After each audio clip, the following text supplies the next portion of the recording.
여러분 안녕하세요. 해상운송론 제39강을 시작하도록 하겠습니다. 항만운영과 항만운송 사업에 대한 이제 마지막 강의가 되겠고요. 해상운송론을 정리하는 시간이 되겠습니다. 항만운송과 항만관리와 항만운송에 대해서는 제1절에서 항만시설, 제2절 컨테이너 터미널의 시설과 장비, 제3절 항만운송 사업으로 이렇게 구성이 되어 있는데요. 지난 시간까지 제1절과 제2절을 마치고 오늘 제3절 항만운송 사업을 마지막으로 강의를 하도록 하겠습니다.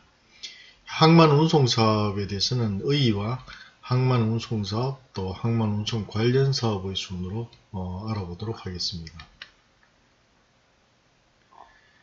항만이라는 것은 화물 운송에 있어서 해역과 유격의 접점으로서 화물 운송의 기점이 되는 중요한 시설물입니다. 따라서 수출입에 있어서는 화물의 국외 반출과 국내 반입의 기준이 되는 중요한 지점이다 이렇게 보겠습니다. 항만의 물류 기능 수행에 있어서 항만 운송 사업과 항만 운송 관련 사업의 수행에 의해서 이러한 기능이 수행이 되는데요. 이와 관련해서는 항만 운송 사업법에서 항만 운송 사업과 항만 운송 관련 사업의 인허가 요건 등이 규정이 되어 있습니다. 이러한 항만 운송 사업법은 행정법규로 볼 수가 있는데요. 항만 운송 사업과 항만 운송 관련 사업에 대한 이러한 기준들을 정하고 있습니다. 먼저 항만 운송 사업에 대해서 알아보도록 하겠습니다. 항만 운송 사업에 대해서는 그 개념과 종류, 운임 및 요금에 대해서 이러한 순서로 알아보겠습니다. 항만 운송 사업이라는 것은 영리를 목적으로 하는지 여부에 관계없이 항만 운송을 하는 사업을 얘기합니다. 영리를 목적으로 하는지 여부에 관계없다는 것은 과거 항만 운송 사업의 초창기에는 국가가 직접 이러한 항만 운송 사업을 해왔기 때문에 국가가 직접 운영할 때는 영리의 목적은 아니라고 봐야겠죠. 그래서 영리를 목적으로 하는지 여부에 관계없이라는 용어를 사용하고 있습니다. 여기서 항만 운송이라는 것은 타인의 수요에 응하여 하는 행위로서 항만 운송사업법 제2조 제1호 내지 16호에 해당하는 것 이렇게 규정이 되고 있는데요. 이 16호까지 내용은 좀 이따 다시 보도록 하겠습니다. 항만운송사업법에서는 항만운송사업을 항만하역사업과 검수사업, 감정사업, 검량사업의 이러한 네 가지로 구분을 하고 있습니다. 먼저 항만하역사업은 항만운송사업법 제2조 제1항 제1호 내지 제13호에 해당이 되는데요. 첫째, 선박을 이용하여 운송된 화물주 또는 선박 운항업자의 위탁을 받아서 항만에서 선박으로부터 인수하거나 또는 화물주에게 인도하는 행위입니다. 선박으로부터 이제 하역하는 것, 또 화물주에게 인도하는 것까지를 우리가 하역이라고 하고요. 항만 하역 사업이라고 하고, 두 번째, 선박을 이용하여 운송될 화물을 화물주 또는 선박 운항업자의 위탁을 받아서 항만에서 화물주로부터 인수하거나 선박에 인도하는 행위입니다. 세 번째, 위 1의 행위에 선행하거나 후속하여 제4부터 13까지 행위를 하나로 연결해서 하는 행위. 네 번째, 항만에서 화물을 선박에 싣거나 선박으로부터 내리는 일. 다섯 번째, 항만에서 선박 또는 부선을 이용하여 화물을 운송하는 행위. 해양수산부령으로 정하는 항만과 항만 외의 장소와의 사이에서 부선 또는 범선을 이용하여 화물을 운송하는 행위와 항만 또는 지정 구간에서 부선 또는 뗏목을 예인선으로 끌고 항해하는 행위. 이때 해운법에 따른 해상 화물 운송 사업자가 하는 운송, 또 해운법에 따른 해상 여객 운송 사업자가 여객선을 이용하여 하는 여객 운송에 수반되는 화물 운송, 또 해양수산부령으로 정하는 운송 중에 어느 하나에 해당하는 운송은 제외하고 있습니다. 여기에 해당되지 않는다. 이렇게 보겠죠. 다음은 6번째. 항만에서 선박 또는 부선을 이용하여 운송된 화물을 창고 또는 하역장, 수면 목재 저장소는 제외하고요. 이 하역장에 들여놓는 행위. 수면 목재 저장소는 이 목재를 우리가 수입하거나 수출할 때 보면은 수면 목재 저장소라는 구역을 정해놓고 그 목재를 그냥 바닥에다 띄워 놓고 있습니다. 이런 것을 수면 목재 저장소라고 합니다. 7번째, 항만에서 선박 또는 부선을 이용하여 운송될 화물을 하역장에서 내가는 행위. 8번째, 항만에서 6 또는 7에 따른 화물을 하역장에서 싣거나 내리거나 보관하는 행위. 9번째, 항만에서 6 또는 7에 따른 화물을 부선에 싣거나 부선으로부터 내리는 행위. 10번째, 항만이나 지정 구간에서 목재를 뗏목으로 편성하여 운송하는 행위. 이것도 결국 이제 하역의 일부로 이제 보기 때문에 항만 운송 사업, 항만 하역 사업이라고 하는 것이죠. 11번째, 항만에서 뗏목으로 편성하여 운송된 목재를 수면 목재 저장소에 들여놓는 행위나 선박 또는 부선을 이용하여 운송된 목재를 수면 목재 저장소에 들여놓는 행위. 12번째, 항만에서 뗏목으로 편성하여 운송될 목재를 수면 목재 저장소로부터 내가는 행위나 선박 또는 부선을 이용하여 운송될 목재를 수면 목재 저장소로부터 내가는 행위. 13번째, 항만에서 11 또는 12에 따른 목재를 수면 목재 저장소에서 싣거나 내리거나 보관하는 행위. 이러한 13가지 행위를 항만 하역 사업이라고 합니다. 그래서 항만 운송 사업에서 가장 중요한 것은 항만 하역 사업이고요. 이러한 항만 하역을 하기 위해서 필요한 것들이 이제 그 이후에 나오는 검수, 검량 등이 해당이 되겠습니다. 결국 항만에서는 그 육상과 해상의 접점으로서 화물이 결국은 그 육지로 들어오거나 육지에서 해상으로 나가게 되는데, 이렇게 하기 위해서는 선박에서 화물을 내리고 싣고 하는 하역 작업이 이루어져야 되고요. 이 하역 작업을 13가지로 이렇게 구분한 것은 하역 작업의 부두의 여러가지 사정에, 항만의 사정에 따라서 직접 선박을 부두에 접안을 시켜놓고 암벽에 접안시키고 싣거나 내릴 수도 있지만은, 그렇게 하지 못할 경우에는 또 그 해상에 선박이 일정한 그 선석을 정해놓고 정박을 하고 있으면은 부선을 통해서 또 그 하역을 해야 되기도 합니다. 그래서 이러한 것을 세부적으로 아주 그 세분화해서 13가지로 구분해서 우리 법에서는 규정을 하고 있습니다. 이 13가지를 이제 포괄적으로 우리가 항만 하역 사업이라고 한다. 이렇게 설명을 드릴 수 있겠습니다. 항만 하역 사업의 그 등록 기준이 나와 있는데요. 이 등록 기준은 사업 종류 또 사업 종류에 따라서는 일반 하역 사업과 한정 하역 사업으로 구분을 하고요. 항만별로는 1급지, 2급지, 3급지 또 이 한정 하역 사업은 별도로 구분하고 있죠. 또 시설 자본금을 이렇게 구분하고 있는데요. 시설 평가액은 해양수산부를 영으로 정하는 하역장비 평가액이 총 시설 평가액의 3분의 2 이상이 되도록 이렇게 이제 평가를 하게 됩니다. 먼저 그 일반 하역 사업과 한정 하역 사업으로 구분할 때, 한정 하역 사업은 일반 하역 사업의 등록 기준을 적용하되 해양수산부 장관은 이용자 취급 화물 또는 항만시설의 특성을 고려해서 그 등록 기준을 완화할 수 있도록 재량권을 주고 있습니다. 다음은 일반 하역 사업은 우리가 1급지와 2급지, 3급지로 구분하고 있는데요. 1급지는 부산항, 인천항, 울산항, 포항항, 광양항과 같이 이 화물의 적양할 양이 굉장히 많은 항구들입니다. 그 다음에 2급지는 여수항, 마산항, 동해항, 군산항이 해당이 되고요. 3급지는 1급지와 2급지를 제외한 나머지는 전부 3급지로 보고 있습니다. 그래서 1급지의 경우에는 일반 하역 사업을 하기 위해서는 시설 평가액이 한 10억 원 이상이 되어야 되고요. 자본금은 2억 원 이상이 되어야 합니다. 또 2급지의 경우에는 시설 평가액이 5억 원 이상, 자본금은 1억 원 이상.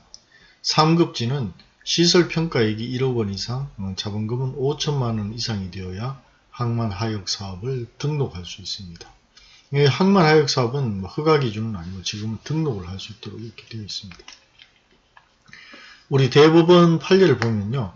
항만 하역 사업자가 수입 화물의 화주가 아니라 항만운송사업법에 의한 항만운송사업 면허를 받아서 항만 하역 사업을 영위하는 법인으로서 하역 계약의 내용에 따라 수입 화물을 선박에서 양화하여 화물 장치료 징수 대상 시설까지 운반하는 과정에서 부두 시설을 사용할 뿐이고, 일단 수입 화물이 화물 장치료 징수 대상 시설에 반입된 후에는 화주가 통관 절차를 이행하기 위하여 이를 사용하는 것으로서 화주가 수입 면허를 받아야만 이를 반출할 수 있어 항만 하역 사업자로서는 화주가 이러한 절차를 밟지 않는 한 당해 화물에 관하여 아무런 조치를 취할 수 없으며, 이 과거부터 항만 하역 사업자가 개별 화주를 대리하여 화물 장치료의 징수 대상 시설에 대한 사용 허가 신청을 하여 왔고, 비록 화물 장치료 징수 대상 시설에 대한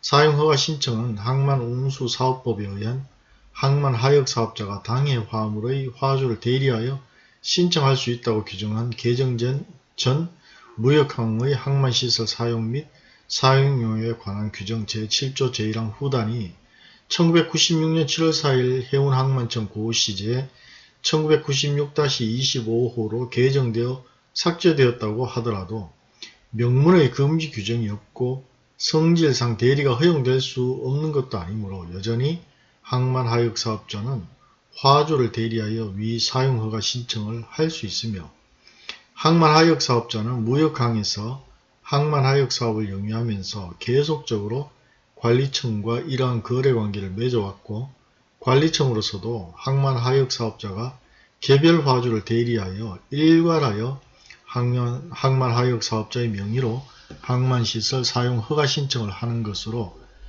각 해당 화주가 누구인지 쉽게 알 수 있었는 바, 이러한 사정 등에 비추어 보면 화물 장치료의 징수 대상이 되는 항만시설의 사용자는 각 해당 화주이고, 항만 하역 사업자가 화물의 실질적인 처분권자인 개별 화주의 수요에 따라서 화주를 대리하여 항만시설 사용 허가 신청 절차를 밟으면서 요금 및 수수료 등의 수익을 얻고 있다고 하더라도 항만시설의 사용으로 인한 편익은 화물의 처분권자인 화주가 누리는 것이므로 그 대가인 사용료 역시 화주가 부담하여야 한다. 이렇게 판시한 바가 있습니다.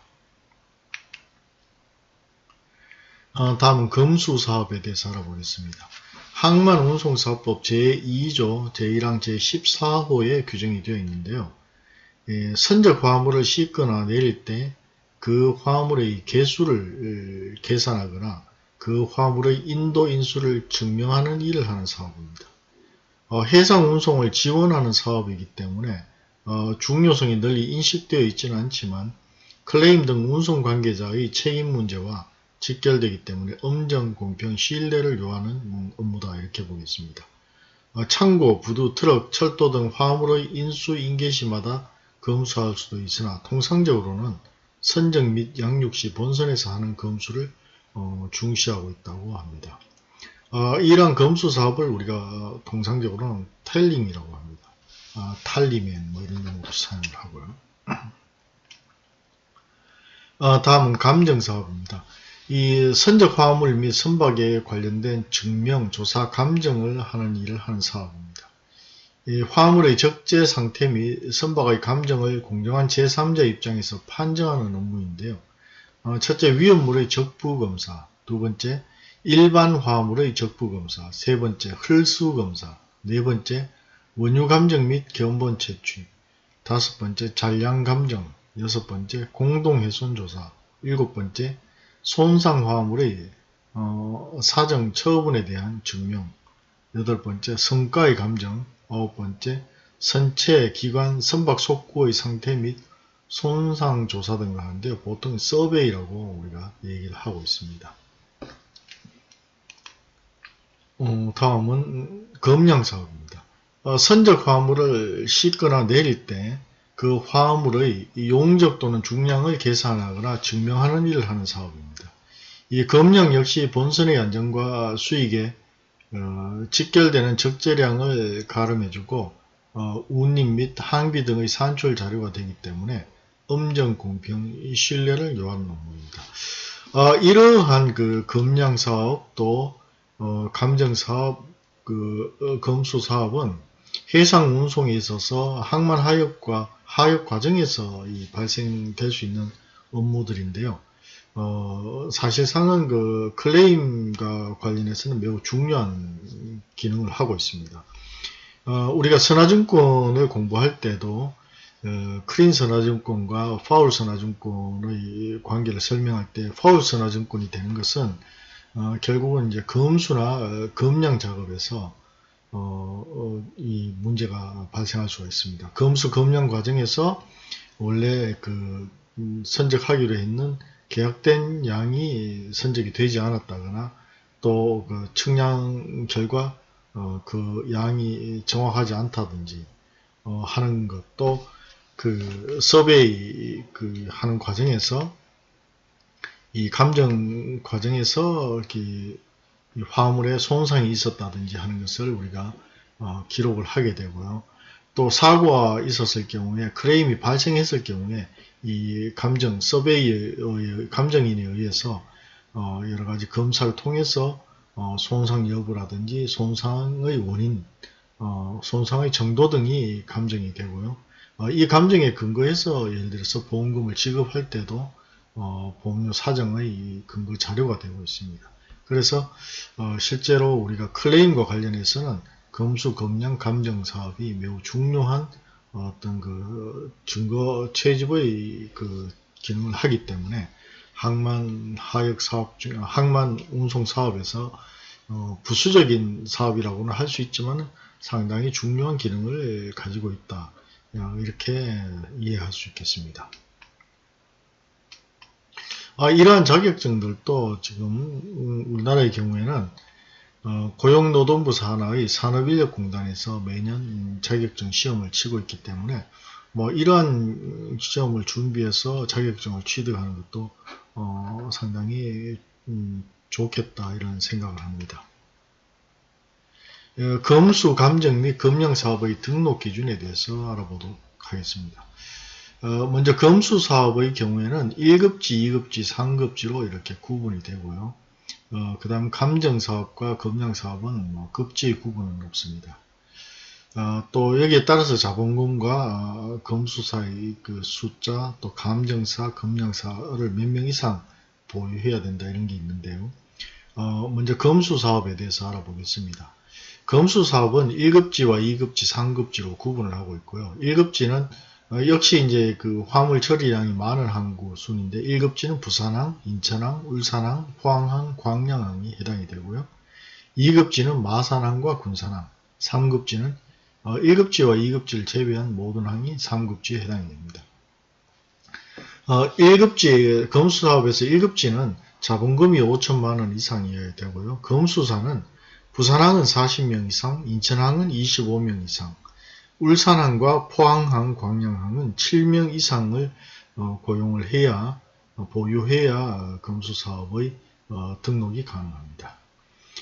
다음 2급지인 마산항과 군산항에서는 자본금이 5천만원 이상, 검수사 3명 이상이 있어야 되고요.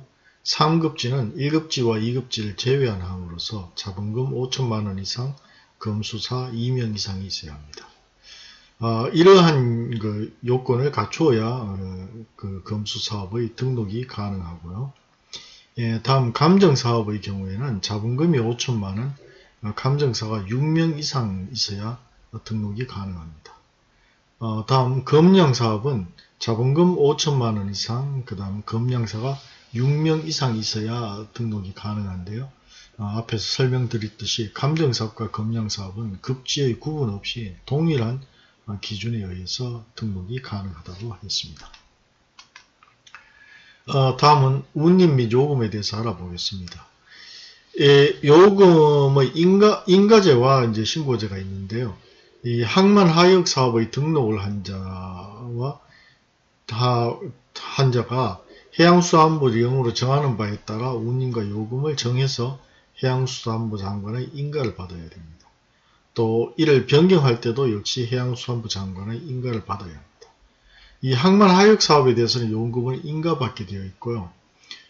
반면에 검수사업이나 감정사업 또는 검량사업을 등록한 자는 요금을 신고하게 되어 있는데요.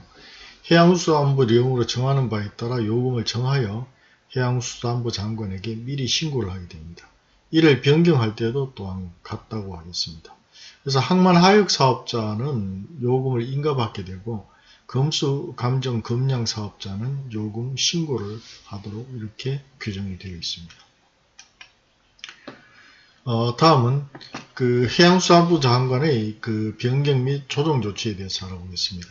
해양수산부 장관은 신고된 운임 및 요금에 대해서 항만 운송사업의 이 건전한 발전과 공공복리의 증진을 위하여 필요하다고 인정할 때에는 이 운임 및 요금의 변경 또는 조정에 필요한 조치를 명할 수 있도록 되어 있습니다. 그래서 이 항만 운송사업의 그 공익성에 비추어서 이러한 그 운임과 요금의 변경이나 조정 조치를 명령할 수 있는 명령권을 해양수산부 장관에게 부여를 하고 있다, 이렇게 볼 수 있겠습니다. 다음은 항만 운송 관련 사업에 대해서 알아보겠습니다. 그 개념과 종류의 순으로 먼저 알아보겠습니다. 이 항만에서 선박의 물품이나 역물을 제공하는 업무를 항만 운송 관련 사업이라고 하는데요. 이 물품을 제공하는 업무로는 이러한 업무로는 물품이나 역물을 제공하는 업무로는 항만 용역업, 물품 공급업, 선박 급유업, 컨테이너 수리업의 4개 업종이 그 항만 운송 관련 사업으로 규정이 되어 있습니다. 먼저 항만 용역업입니다.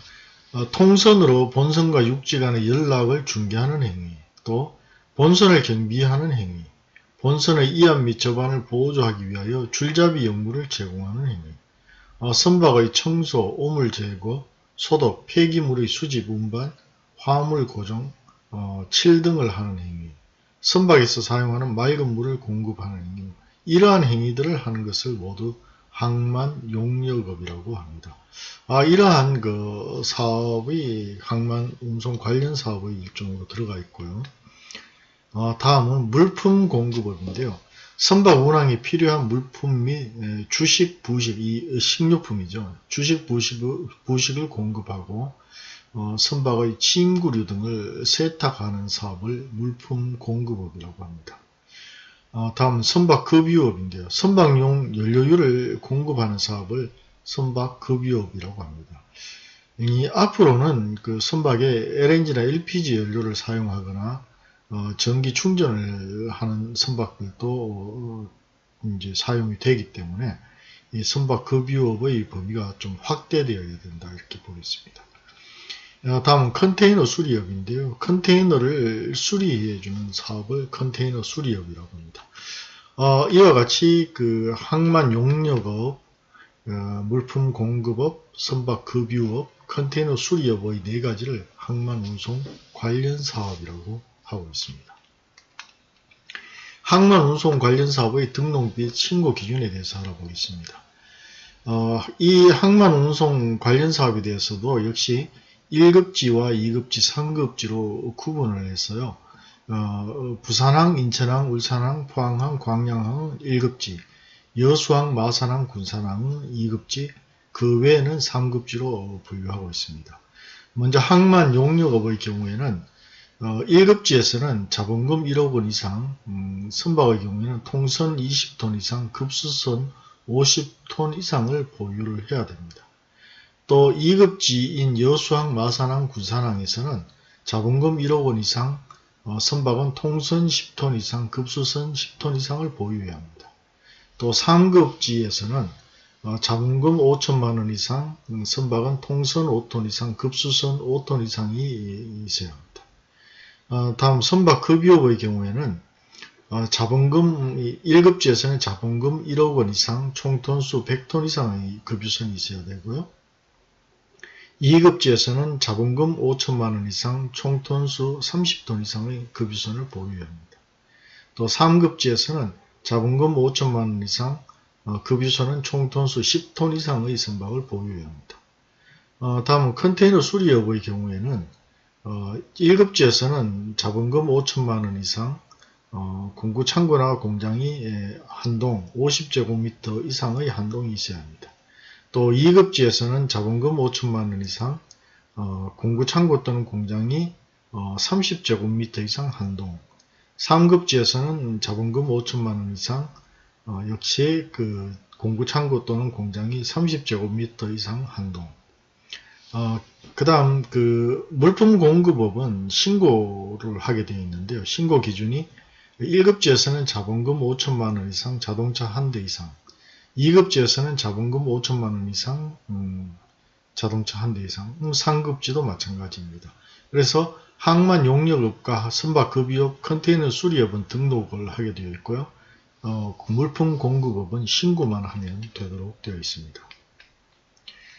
관련된 대법원 판례를 보도록 하겠습니다. 대법원 2009년 12월 10일 선고 2009도 3053 판결인데요.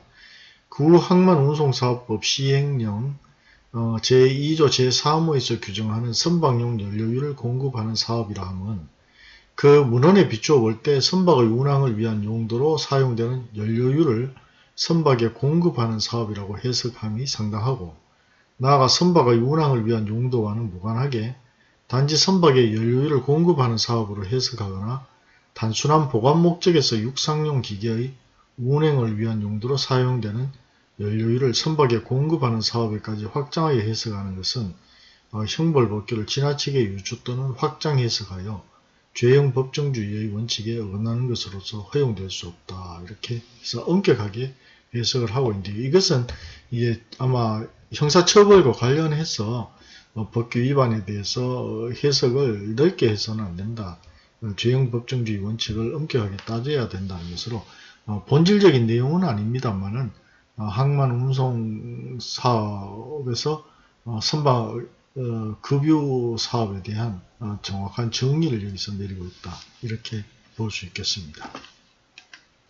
자, 오늘은 항만운송사업과 항만운송 관련 사업에 대해서 공부를 했는데요. 첫째, 항만운송사업의 종류를 한번 설명해 보도록 합시다. 다음, 항만하역사업의 등록 기준을 한번 알아봅시다. 세 번째, 항만운송 관련 사업의 종류를 알아보고 등록과 신고 기준에 대해서도 설명해 보도록 합시다. 이상 제39강 강의를 마치도록 하겠습니다. 긴 강의 대단히 수고하셨습니다.